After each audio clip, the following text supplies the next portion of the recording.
Goblin Tales of Lancashire by James Bowker. The Silver Token.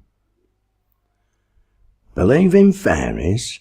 Aye, that I do, though I never clap in on 'em, said old Nancy to a group of gaping listeners seated by the farmhouse kitchen fire. That's queer, remarked a sceptical young woman in the inglenook. Old Nancy gave her a scornful glance and then went on. I never seed a fairy as I know on, but I used to sarve one on 'em wi' milk. You mun stare, but the way in it with this. I were at my work in dairy one day, about thedger dark, when all of a sudden a loud jug clapped itself down afore me on the stone. You may be sure I were fair capped, for where it come from and how it get there, I couldn't make out.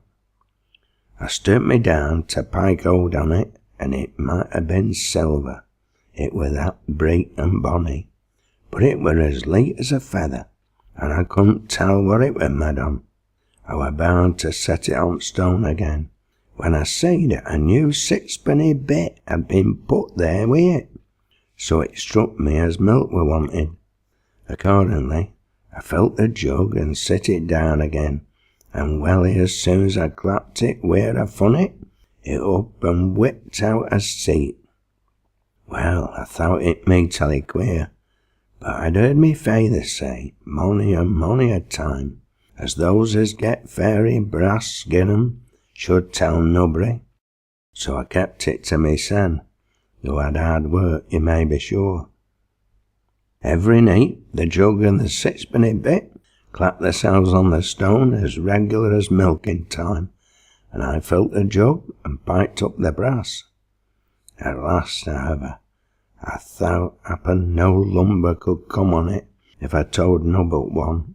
So when Roger there and me settled a being wed, I told him what sort of a nest egg I'd getten so queerly.